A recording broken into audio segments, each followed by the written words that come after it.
Então vamos lá. Ó, paga Léo, acho que a ônibus gente online. Enquanto isso, a gente podia saber de onde o pessoal é, colocar o nome do município aí representado, porque a gente fica tendo uma noção da onde, quais os estados, né? cidades, Porque já quais tem algumas, municipais estão representados. isso, É porque uma tem boa. algumas decisões de Ministério Público baseado com a sua região, com o seu estado, né? Isso, Algumas visões, quando eu for exatamente. falar com o Jaci aqui mesmo, ele vai estar falando da realidade do Paraná específico, que foi uma discussão que eles tiveram ontem de ontem, acho que com o estado. Ele é do Conselho Estadual, né? E já tomaram até algumas decisões de como vai ser tratado lá no estado do Paraná sobre a medida provisória 927, como é que eles vão tratar os funcionários, terceirizados, os servidores da parte da educação, né? E então, assim, Perfeito. cada estado, cada região, eles têm a sua visão, né? As suas determinações É melhor? específicas, porque o governo federal, ele faz leis, medidas provisórias em âmbito nacional, mas a realidade estadual, municipal, tem algumas que têm uma necessidade diferenciada, né, Léo?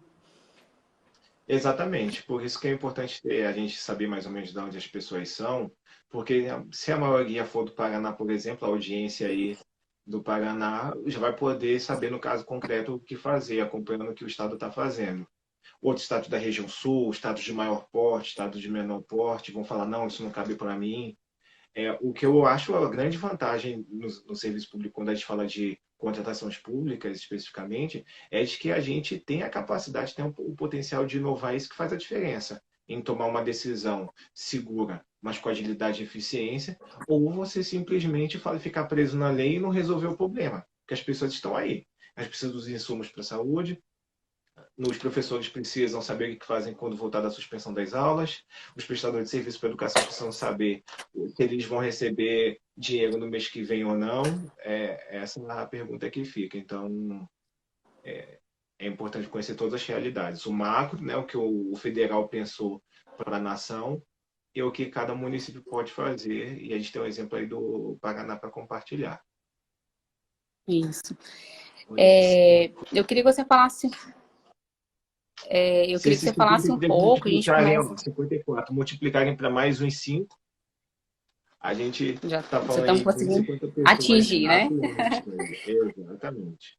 Se É, multiplicar para 10 ou 100, aí já viu. Para quem não me conhece, eu trabalhei na FNDE, né, mais de 15 anos. Trabalhei junto com o Léo. O Léo é servidor do FNDE, né, especialista, tem mestrado, principalmente nessa área de gestão. E aí hoje a gente conversando, tivemos essa ideia de fazer essa discussão ao vivo, tanto com o Leomi como com o Jaci, que é lá do Paraná. Exatamente para a gente discutir sobre a medida provisória, né? Discutir sobre a medida provisória do presidente e discutir algumas decisões também de regiões, estados que estão muitos com dúvida, principalmente com o que fazer com os terceirizados nesse período que está de calamidade pública o Brasil, né? Então eles estão com muita dúvida do que fazer. E levando em consideração também que esse ano é um ano eleitoral, né? Os prefeitos também têm essa preocupação de virar realmente uma calamidade no seu município. E também as pessoas ficar sem emprego, sem salário, né? E a medida provisória 927, ela veio para confortar, para dar essa orientação do que eles podem fazer. Então, Léo, pela sua experiência, principalmente pelo seu mestrado que você tem, experiência dentro do FNDE e os trabalhos que você já fez, né, no Brasil inteiro, a gente conhece você também, já viajou no Brasil inteiro aí pelo FNDE. Eu queria que você dividisse um pouco com o pessoal sobre essa medida provisória, entendeu? Sobre essas decisões, não só ela, como a 926 também, da parte da economia, você falasse um pouquinho para eles. Perfeito. Então, boa tarde a todos. Como a Isabel já me apresentou, eu sou o Leomir Araújo. Sou servidor do FND há 12 anos, mas hoje eu falo em meu nome.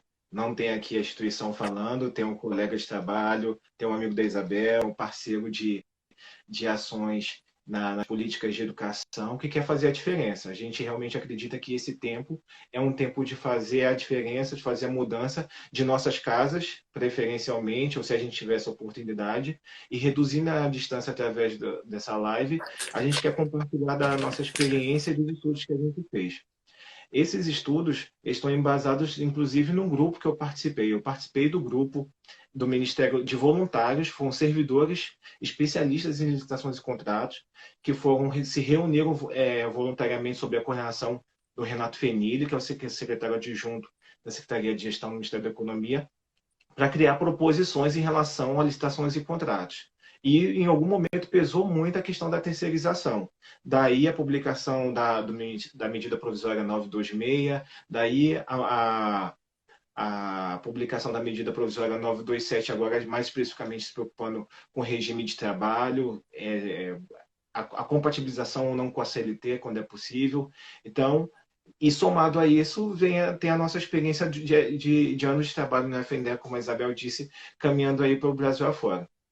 Então, o que eu posso dizer inicialmente? Eu acho que, primeiro, é importante dizer o que não fazer. Há muita preocupação em dizer o que dizer, mas também eu acho que é mais urgente dizer o que você tem que estancar agora, o que é preciso você evitar nesse momento. Quando você fala em terceirização, em contratos públicos, principalmente no âmbito da educação. Acho que a primeira coisa Acho que a primeira preocupação que tem que acontecer é em responder a seguinte pergunta: como que eu faço para não demitir pessoas? Como que eu faço para evitar que a suspensão de contratos façam com que famílias deixem de ter assistência, deixem de ter alimentos, deixem de ter provimentos para passar esse período de enfrentamento com o coronavírus de forma segura, inclusive do ponto de vista alimentar, mental, social. Então, a gente sabe que, pela lei de licitações e contratos, o primeiro caminho é a suspensão contratual. Não tem ninguém, nenhum fornecedor vai poder dizer, nenhum prestador de serviço vai poder dizer que o município, que o Estado que decidiu por suspender um contrato agiu de maneira ilegal. Isso de forma alguma. Isso já está previsto. O que é inovador, o que diferencia os comuns dos ótimos, são aqueles que buscam soluções para evitar que isso ocorra, para evitar o artifício da suspensão de contratos e que isso seja tomado somente em última medida quando perceber que não há recurso disponível, que não vai ter como pagar, que não tem como prever uma outra saída, porque aquela atividade é muito específica, porque não tem fundo para isso. E aí, o que a medida provisória 926, primeiro ela vem dizendo o seguinte: olha, a gente pode buscar alternativas em relação ao contrato de prestação de serviço. Se você pensar que aquele auxiliar administrativo terceirizado pode fazer um trabalho em regime de teletrabalho, em regime remoto da sua casa, busque essa solução. Se a pessoa, independente do tipo de trabalho terceirizado, ela está envolvida no grupo de risco, oriente a empresa contratada a mandar essa pessoa ficar em casa. E para ela, você dê a condição de falta justificada. Então, grupo de risco está considerando no decreto de calamidade pública aquelas pessoas acima de 60 anos ou aquelas que têm doenças pulmonares, diabetes, hipertensão, todo mundo deve estar acompanhando aí no noticiário qual o perfil desse grupo, dessas pessoas que se enquadram no grupo de risco. Essas pessoas, a opção da falta justificada já está dada pela medida provisória 926. Então, para essas pessoas continuar pagando, continuar assistindo, porque elas estão afastadas de trabalho por conta da condição do estado de saúde dela em relação ao risco de ser contaminado por essa doença. Isso está posto. Mas também você pode deixa eu fazer buscar. só uma observação aqui, Léo. Eu só fazer uma observação. Gente, vai anotando vocês as perguntas. Aí o Léo explica um pouco. Aí eu vi que já algumas pessoas já fizeram algumas perguntas. A equipe nossa da BRA, tá? Para quem eu sou da empresa da BRA, né? Muitos aqui já me conhecem. Eles estão anotando as perguntas, mas seria bom assim, o Léo vai explanar bem, e aí vocês começavam as perguntas, que aí ele ia respondendo, e a gente ia discutindo aqui as perguntas. Pode continuar, Léo. Perfeito.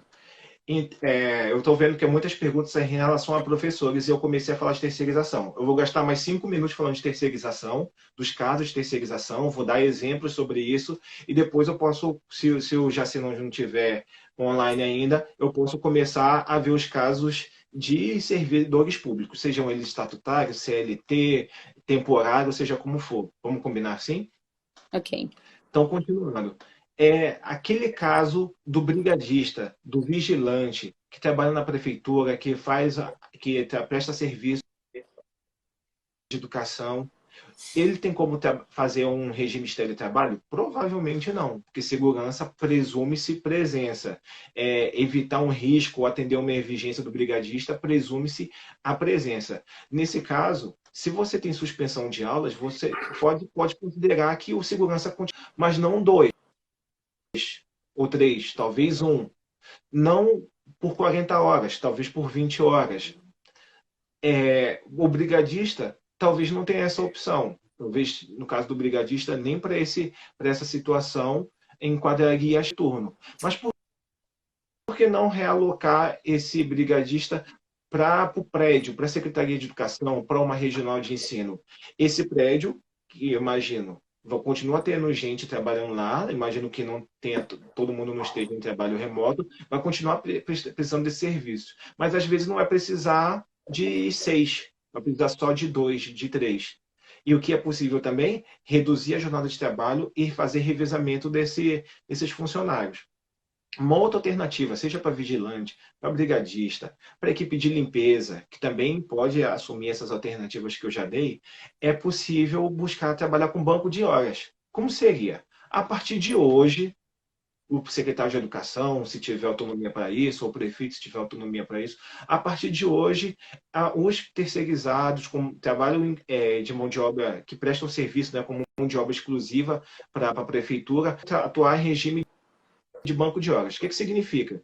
Que o período que não tem aula, que não vou precisar daquele servente, não vou precisar daquela merendeira terceirizada, não vou precisar daquele vigilante, daquele brigadista, daquele auxiliar de escritório que não pode atuar em teletrabalho, eu digo o seguinte: os dias que ele não estiver atuando por conta de suspensão de aulas, porque o prédio está fechado, ele vai repor quando o município retornar à normalidade com aulas e tudo mais. Então, é como se lá na frente as pessoas fizessem horas extras para pagar as horas, os dias que elas deixaram de fazer. E isso poderia ser acordado no cumprimento de 1 ano, no cumprimento de 2 anos, para que não fique muito pesado para aquela pessoa que ficou 1 mês sem trabalhar, 1 mês sem atuar na prestação de serviço, tenha que recuperar e pagar essas horas em 1, 2, 3 meses, que seria desumano.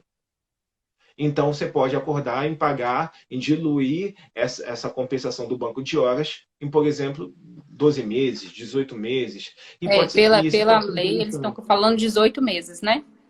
Pela medida. Pode ser 18 Estão falando meses. 18 Mas meses. nada impede do município justificar que por uma situação específica, porque a jornada de trabalho é mais curta do que no âmbito federal, diluir isso para 24 meses, por exemplo. Mas de 6 meses ou 12 estados, 18 meses é o ideal que está proposto. 24 meses eu justificaria com muita tranquilidade. A gente pode ajudar nisso. Então, esse é o contexto terceirizado. Não sei se eu consegui, de forma resumida, atacar todos os problemas, mas isso é o que está disposto na medida provisória 926.